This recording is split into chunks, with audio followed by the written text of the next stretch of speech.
আজকে আমরা যে বিষয়টি নিয়ে কথা বলবো সেটি হচ্ছে ঈশ্বর কেন্দ্রিক জীবনের 12টি মূলনীতি। ঈশ্বর কেন্দ্রিক জীবনের 12টি মূলনীতি। অনেক নীতি আছে না, কিন্তু সব কি সম্ভব পালন করা? সব তো সম্ভব না, তাই না?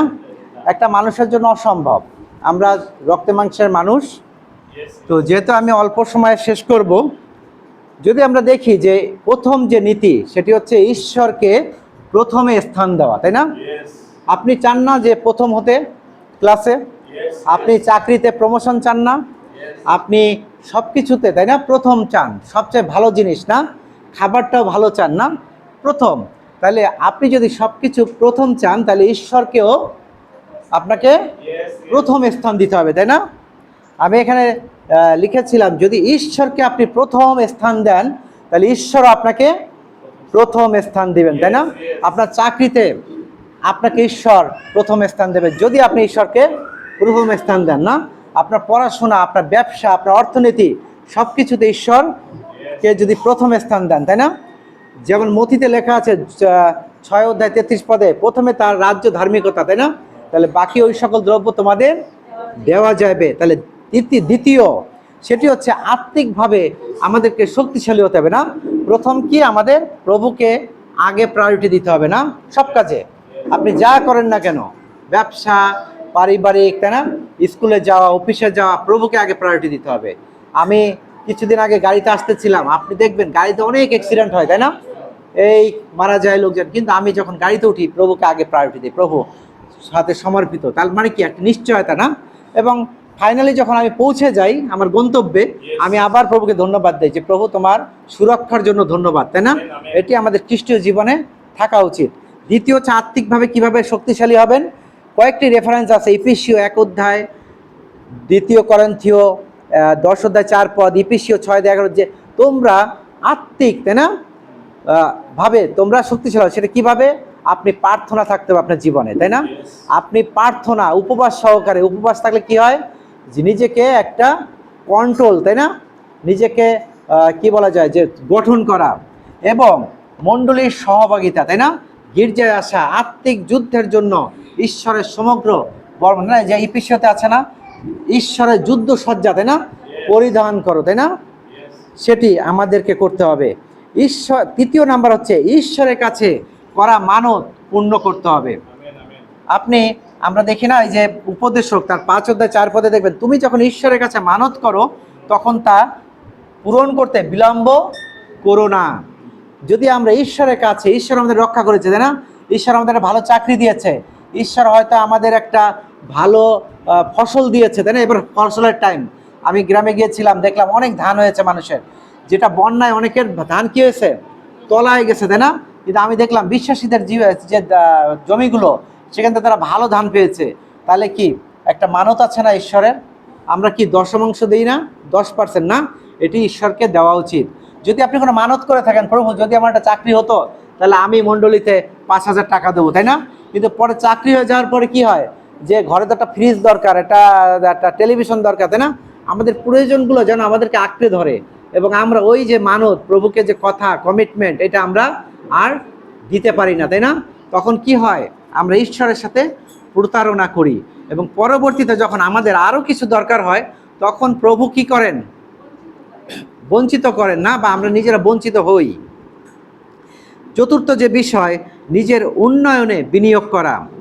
নিজের উন্নয়ন মানে কিভাবে?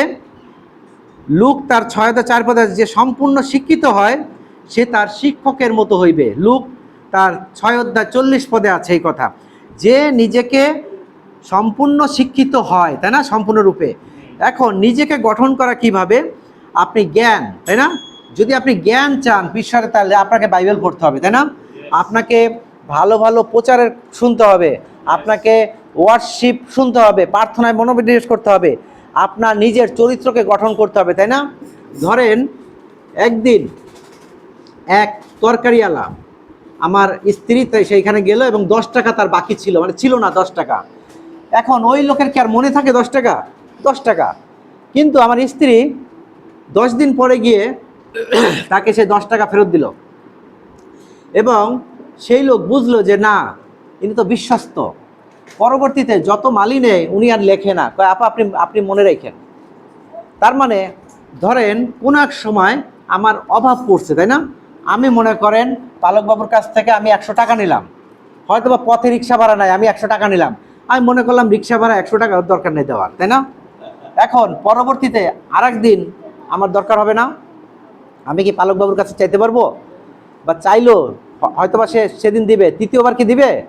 যতই পালক হোক, আত্মিক লোক হোক, রক্ত মাংসের শরীর না, তার রাগ আছে, তার লোভ আছে, তার হিংসা আছে না, অহংকার আছে। একজন মানুষের মধ্যে যদি মানুষীয় চরিত্র না থাকে তাহলে সে কি বলেন তো? হয়তো দেবতা, নইলে সে কি পশু, তাই না? পশুর মধ্যে মানুষের চরিত্র নাই, তাই না? থাকে। দেখবেন আপনি যতই বিড়ালকে আদর করেন একসময় আঁচড় দেবে, তাই না? কুকুরকে যতই আদর করেন একসময় কামড় দেবে, তাই না? কিন্তু মানুষ হয়ে যদি মানুষের মধ্যে মানুষের গুণাবলী না থাকে তাহলে কি হয়? সে হয়তো দেবতা নইলে পশু, তাই না? এখন পালকবাবু হইলেই বা ঈশ্বরের লোক হলেই যে একদম ধোয়া তুলসী বা একদম যে একদম দেবতা তা নয়। কারণ আজকে বিশ্বস্ততা এটা যে আজকে আপনার কাছ থেকে যদি কেউ টাকা, আপনি যদি কারোর কাছে টাকা ধার নেন, 100 নেন না 200 নেন, কমিটমেন্ট অনুযায়ী তাকে দিতে হবে। এই কমিটমেন্টে কিন্তু আমিও ব্যর্থ। আমি অনেকের কাছ থেকে টাকা নেই মাঝে মাঝে, আমার বন্ধুদের বা পরিজন আত্মীয় স্বজন, কিন্তু দেখা যায় যে দেওয়ার কথা 1 মাস পরে আমার 6 মাস লেগে যায়। তারা লজ্জা আর চাইতে পারে না। পরে আমি 6 মাস কেন 1 বছর পরে আমি টাকাটা ফেরত দিই। দেওয়ার পরে তারা আসলে ভালো মানুষ, কারণ তারা বারবারই আমাকে টাকা ধার দেয়। আবার যখন সমস্যায় পড়ি আবার তারা দেয়। কিন্তু অন্য ক্ষেত্রে কিন্তু দিবে না, তাই না? জানি না, তারা হয়তো আমাকে বেশি ভালোবাসে। আমার স্ত্রী মাঝে মাঝে বলে যে এইভাবে যদি তুমি ঘুরাও তাহলে কিন্তু তারা দিবে না, কিন্তু তারা আবার পরে দেয়। তো এটা হচ্ছে তাদের ভালোবাসা। সবার ক্ষেত্রে তার এই ভালোবাসা হবে না, হবে হবে না। তাহলে নিজেকে দক্ষতা না, নিজেকে উন্নয়ন বিনিয়োগ করতে হবে, জ্ঞান, দক্ষতা, চরিত্র, তাই না, সততা, এইগুলোতে।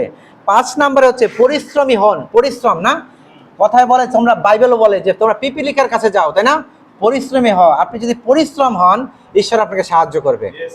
ইসরায়েল জাতি যদি, তাই না, পরিশ্রম করে ওইভাবে এগিয়ে না যেত, ঈশ্বর কি সাহায্য করতে পারতো?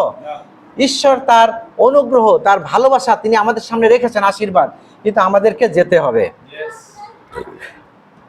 যদি আপনি বাইবেলে দেখেন, যোহন তার 9 অধ্যায় 4 পদ, গীত সংহিতার 20 অধ্যায় 4 পদ, এখানে আছে যে আমাদের সেই পরিশ্রমের বিষয়, ঈশ্বরের সাফল্যের বিষয়। 6 নম্বরে আমি বলবো অসমাপ্ত কাজ সম্পন্ন করুন। অনেক সময় আছে না, আমরা অলসতায় বলি যে না থাক, আজকের কাজটা কালকে করব, তাই না? বা থাক পরের দিন করব। এরকম না, আপনার যে কাজ সেই কাজটি আপনি তাৎক্ষণিকভাবে করে ফেলান। যেমন উদাহরণ যদি বলেন, অনেক সময় আমি কিন্তু সারাদিন ঘুমাই। যদি বলেন আমাকে 12টার আগে কেউ কল দিয়ে পায় না, অথবা কেটে দিই, কারণ আমার রাত 3টা 4টার সময় আমার বায়ারদের ফোন আসে। কারণ এখানে যখন রাত, আমেরিকাতে তখন দিন। তো দেখা যায় তারা যখন দুপুরে কল দেয় তখন আমার এখানে রাত 2টা। এবং কোনো সময় দেখা যায় যে তারা একটা অর্ডার দিয়েছে, অর্ডার দিয়ে আপনি দেখেন, আমি যদি সকালে চিন্তা করি যে আমি সকালে তাদের ইনভয়েসটা পাঠাবো বা তাদের যে মেমো, তাই না, এটা পাঠাবো সকালে, তাহলে কি সকালে তারা টের পাবে? পাবে না, তারা ঘুমায় যাবে 10টা 12টার সময়। এবং আবার যদি আমি সকালে পাঠাই তাহলে সেই টাকা পাঠাইতে পাঠাইতে কী হবে? তাদের রাত হয়ে যাবে, তাই না? জমা হতে হতে পরের দিন। তাহলে আমি কি করলাম? আমি রাত 3টা 3:30টার সময় উঠে আমি কম্পিউটার খুলে আমি কিন্তু সাথে সাথে আধা ঘন্টার মধ্যে আমি তাদেরকে মেমো পাঠাই দিছি, ইনভয়েস। তারা কিন্তু কি হলো, তারা আধা ঘন্টার মধ্যে পেয়ে গেছে, তাই না? সাথে সাথে তারা আমার টাকা ডিপোজিট করে দিল, পরের দিন সকালবেলা আমার টাকা ঢুকে যায় ব্যাংকে। বিষয়টা বুঝছেন? ঠিক একইভাবে ছোট হোক বড় হোক, আপনি যে কাজ, সে কাজ কোনো সময় আমরা ফেলে রাখবো না। এটি হচ্ছে ঈশ্বরের, কারণ ঈশ্বরও নিয়ম পছন্দ করেন, তাই না? নিয়মের মধ্যে থাকলে সবসময় উন্নতি। কোনো বিষয়ে শেষ তার শুরুর চেয়ে উত্তম, তাই না? শুরুটা যা তার থেকে শেষটা উত্তম। কি বলছে উপদেশক তার 7 অধ্যায় 8 পদে? ঈশ্বরের উপর ভরসা রাখুন। 7 নম্বরে ঈশ্বরের উপর ভরসা রাখুন। অনেক সময় আমরা ভুলে যাই, তাই না, ঈশ্বরকে। দেখবেন আজকে কিন্তু অন্যবারের মতো আমি খুব ডিপলি প্রচার নিয়ে আসি না, সাধারণ বিষয় যে অনেক সময় আমরা নিজেদের উপর নির্ভর করি। আপনার অর্থ আছে, আপনি ভাবছেন আমি একটা ব্যবসা করব, আমি কিছু একটা করবো, আপনার নিজের জ্ঞানের উপর নির্ভর করছেন, তাই না? আপনি আপনার অর্থের উপর নির্ভর করছেন। প্রথম আগে হচ্ছে ঈশ্বরের উপর নির্ভর করা। যে উদ্দেশ্য ও বিশ্বাস করুন, ঈশ্বরের দিকে চোখ রাখুন এবং তিনিই আপনার পথ পরিচালনা করবেন। হিতোপদেশ তার 3:5 তোমার সমস্ত হৃদয় দিয়ে ঈশ্বরের উপর নির্ভর করো। 8 নম্বরে বড় কাজ করার সাহস রাখুন, তাই না? এইটা খুব ইম্পর্টেন্ট। ঈশ্বর আপনার মধ্যে মহত্বের বীজ রেখেছেন। বড় স্বপ্ন দেখতে এবং বড় কাজ করতে ভয় পাবেন না। দানিয়েল তার 11:32 আছে, যারা তাদের ঈশ্বরকে জানে তারা শক্তিশালী হবে এবং মহৎ কার্য সম্পাদন করবে। দানিয়েল বলছে এই কথা, তাই না? দানিয়েল কি ছিল জানেন? একজন শক্তি কি বাহুবাদী ছিল, তাই না? আবার শিমশন, তাই না, তিনি ছিল শক্তিশালী লোক। তাহলে এই ঈশ্বরের লোকেরা প্রত্যেক ব্যক্তির মধ্যে একটা বীজ আছে। বীজ দেখছেন মাটিতে পুঁতলে কি হয় দেখা যায়? ওই বীজ আস্তে আস্তে কি হয়, একটা বড় গাছ হয় না? সম্ভব। একইভাবে ঈশ্বর প্রত্যেকের হৃদয়ে একটি প্রতিভা রেখেছেন। প্রতিভা মানে আপনার দক্ষতা। এখন আমরা ভয়ে কি করি? আমরা মরে যাই না, আমরা পারি না উঠতে। বড় কাজ করার সাহস রাখেন। যদি আজকে আপনি একটা কিন্ডারগার্টেন স্কুলের টিচার হন, আপনি চিন্তা করবেন যে একদিন আমি একটা কিন্ডারগার্টেন স্কুলের মালিক হব। যদি আপনি একটা নার্স হন, যদি আপনি মনে রাখবেন একদিন আমি একটা ক্লিনিকের মালিক হব। যদি আপনি একটা ফ্যাক্টরিতে কাজ করেন, আপনি মনে রাখবেন যে একদিন আপনি ফ্যাক্টরির মালিক হবেন।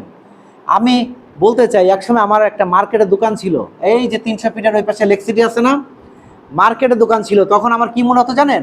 যে আমি একটা ওই মার্কেটের দোকানদারদের সাথে আমি মিশতাম, ঘুরতাম। তখন আমার মনে হতো একটা কফি শপ করব, একটা হোটেল করব, এইরকম চিন্তা ভাবনা ছিল। খারাপ না, তাই না? এটাই স্বাভাবিক। আমি মিশতাম ওদের সাথে।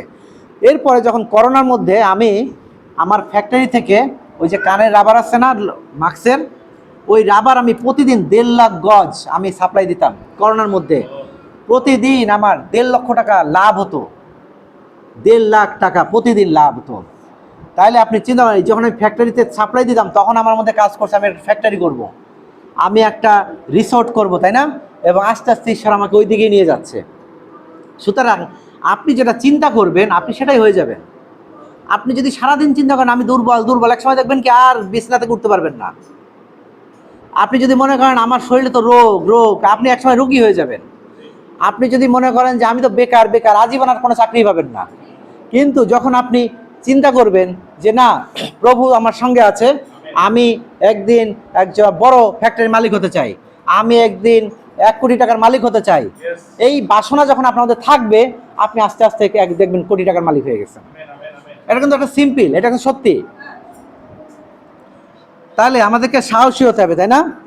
এখানে সক্রিয় তার 4:6 বলছে, শক্তি দ্বারা নয়, পরাক্রম দ্বারা নয়, কিন্তু আমার আত্মা দ্বারা, তাই না? আমাদেরকে সাহসী হতে হবে। এটা ছিল 9 নম্বরে। 10 নম্বরে কারোর সঙ্গে নয় নিজের সঙ্গে প্রতিযোগিতা করুন, অন্যদের সঙ্গে নিজেকে তুলনা করবেন না, প্রতিদিন আগের দিনের চেয়ে ভালো কাজ করুন। তার মানে অনেক সময় আমরা আসি না, দেখবেন সামনে বউরা বেশি বলে না, স্ত্রীরা, যে এই দেখো ওই লোকটা ভালো ইনকাম করে না, আমরা কি যে করতেছি, তাই না? তারপরে আবার আমরা তুলনা করি না, যে অমুক ভালো আছে, অমুক এই করছে তই করছে, তাই না? আমরা হিংসা করি, তাই না? আমাদের প্রতিবেশী, আমাদের মণ্ডলীতে অনেকে আমরা হিংসা করি যে এইটা এরকম হয়ে যাচ্ছে, আমরা কিছু হচ্ছে না। অন্যের যে জায়গাটা তাকে ঈশ্বর ওইভাবে তুলনা করেছেন, আপনাকে ঈশ্বর আপনার মতো তুলনা করেছেন। আজকে আপনার পার্শ্ববর্তী বা আপনার পরিচিত আত্মীয় স্বজন হয়তোবা তিনি ধনী, কিন্তু কে জানে আগামী 10 বছর পরে ঈশ্বর তার থেকেও আপনাকে ধনী করে তুলবে। বিষয়টা বুঝছেন? একটি সিম্পল উদাহরণ দেই, কারণ মানুষ অন্যের উদাহরণ দিয়ে তো লাভ নাই, তাই না? আমি আমারটাই বলি। এক সময় আমি নিজের বাহবার জন্য না, আমি জাস্ট বলছি আমার ব্যক্তিগত অভিজ্ঞতা থেকে। এক সময় আমি অনেকের উপকার করতাম, ধরেন হাই স্কুল লাইফে, তারপরে কলেজ জীবনে আমি অনেকের উপকার করেছি। এবং তারা দেখেছি আমি চাকরি পেতে পেতে তারা দেখলাম যে অনেক বেশ ডাইরেক্টর লেভেলে চলে গেছে। তারা বাংলাদেশে বিভিন্ন জায়গাতে তারা কথা বলে। তাই আমি বললাম, প্রভু আমি তো এদেরকে সাহায্য করেছি, এদের তো কিছুই ছিল না, আমরা তো সেই কলেজ জীবনে ছাত্র জীবন থেকে মানুষের সাহায্য করছি, এরা তো অনেক উপরে উঠে গেছে, প্রভু তুমি তো আমাকে উঠালে না, তাই না? একটা অভিযোগ, তাই না? কিন্তু আমার কোনো রাগ ছিল না যে প্রভু সময় আসলে তুমি উঠাবা। এবং তারা দেখতাম যে আমি তখন মানে কেবল শুরু, আমার পড়াশোনা শেষ, আমি বিভিন্ন কনফারেন্সে দেখতাম ওই সব ব্যক্তিরা, বড় ভাই বা বড় বোন, তাই না, তারা দেখতাম কথা বলছে বিভিন্ন সেমিনারে, তারা টিচিং দিচ্ছে। তো বললাম প্রভু এটা দারুণ বিষয়, তাই না? তারা ভালোবাসতো আমাকে, কিন্তু আমি হিংসা করিনি। এবং প্রভু দেখেন আজকে তাদের থেকে অনেক অনেক উপরে ঈশ্বর আমাকে নিয়ে আসছে। আজকে বিদেশ থেকে আমাকে তারা প্লেন টিকিট দেয়, বিদেশে যেন আমি কথা বলি। এবং এই আগস্ট মাসে আমার 11 দিনের সফর আছে সিঙ্গাপুরে, আবার নভেম্বরে আবার সেই সিঙ্গাপুরে ভিন্ন কনফারেন্সে আমার দাওয়াত আছে। প্রায় প্রত্যেকবারে আমি প্রায় 5-6টি কনফারেন্সে কথা বলবো। তাহলে ঈশ্বর দেখেন, আপনি চিন্তা করছেন, আপনি অন্যের উপকার করছেন, তাদেরকে ঈশ্বর উঠিয়েছে, আপনি অন্যের উপকার করেছেন, আপনার প্রতিবেশীকে ঈশ্বর অর্থনৈতিকভাবে আরও উঠিয়েছে, কিন্তু আপনাকে হয়তো তখন উঠান না ঈশ্বর। কিন্তু মনে রাখবেন, ঈশ্বরের জন্য অপেক্ষা করেন, ঈশ্বর আপনাকে তাদের থেকে আরও উপরে উঠাবে, যদি আপনি মনে মনে হিংসা না করেন, যদি পাপ না করেন। সরলতায় ঈশ্বর মানুষকে উঠায়। মনের মধ্যে যদি আপনার হিংসা থাকে, অহংকার থাকে, তাই না?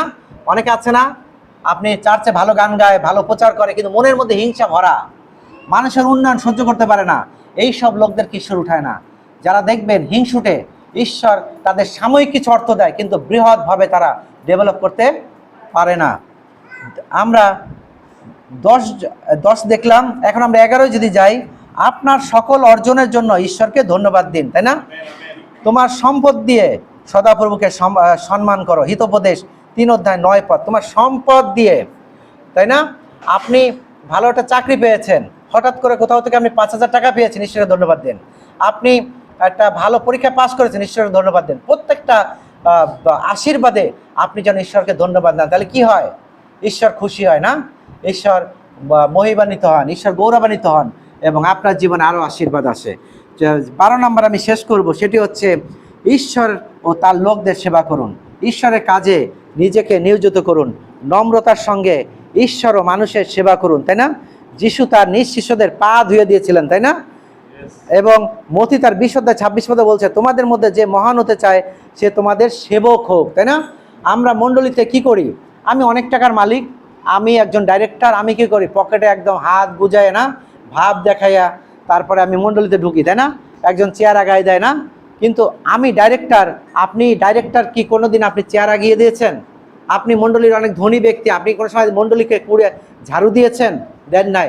নত হতে হবে। ঈশ্বর মানুষ রূপে পৃথিবীতে আসলেন, এবং তিনি যদি শিষ্যদের, এই সাধারণ, এই অশিক্ষিত, তাই না, মাছ জেলেরা, তাদেরকে যদি পা ধুয়ে দিতে পারেন, তাহলে আপনি সাধারণ একজন জগতের ডাইরেক্টর, তাই না, একজন পালক প্রধান, অথবা মিশনের একজন, তাই না, চেয়ারম্যান, আপনি আহামরি তেমন কিছু হন নাই। আপনি মণ্ডলীর কিভাবে সেবা করছেন, তাই না? এখানে যে আপনাকে পা ধুয়ে দিতে হবে, মণ্ডলীর ঝাড়ু দিতে, তা না। আপনি কি একবার আপনার মণ্ডলীর সদস্যর বাসায় গিয়ে ভিজিট করেছেন? তাদেরকে কি সান্ত্বনা দিয়েছেন? এটি একটি পরিচর্যা, তাই না? মণ্ডলীর লোকেরা কেন আপনাকে সাহায্য করবে? মণ্ডলীর লোকেরা কেন দশমাংশ দেবে? মণ্ডলীর লোকেরা কেন অগ্নিমাংশ দেবে, তাই না? মণ্ডলীর লোকেরা কেন পালককে ভালোবাসবে? কারণ আপনার বিপদে যদি তিনি দাঁড়ান, তাই না, পাশে।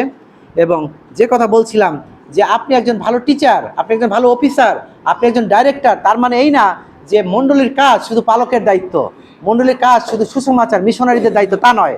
ঈশ্বরকে যখন আমরা জানি, একজন খ্রিস্টান হিসেবে, একজন বিশ্বাস হিসেবে, আমাদেরও দায়িত্ব মণ্ডলীর প্রভুর পক্ষে কাজ করা, তাই না? মানুষের সেবা করা। সেটা কিভাবে? যেভাবে আমরা করছি, তাই না? অনেকে বলে তুমি তো একজন ব্যবসায়ী, তাহলে তুমি কেন এত প্রভুর জন্য কাজ করছো? এইবার তাকে পালকও করে না, কারণ আমার দায়িত্ব, তাই না? ঈশ্বর আমাকে, যখন আমি ঈশ্বরের জন্য ব্যয় করি, ঈশ্বর আমাকে 10 গুণ না 100 গুণ ফিরিয়ে দেয়, এবং সেটি আমার ব্যক্তি জীবনে আমরা দেখেছি। আমি আপনাকে উৎসাহ দিতে চাই, প্রিয়জনেরা, আপনাদের অর্থ, আপনাদের সময় দিয়ে ঈশ্বরের কাজে নিয়োজিত থাকেন, এবং দেখেন ঈশ্বরের অপরিমেয় আশীর্বাদ আপনাদের জীবনে, আপনাদের পরিবারে, আপনাদের সমাজে আপনারা পাবেন। এ কথা আমার জীবনে আমি ব্যক্তিগতভাবে আমি পেয়েছি। তাই আশা করি যে জীবনের এই যে ঈশ্বরের যে জীবনের 12টি নীতিমালা, দেখবেন এটি আমাদের জীবনকে পরিবর্তন করে দেয়। ধন্য প্রভু নাম। আমিন, আমিন, আমিন। সুন্দর।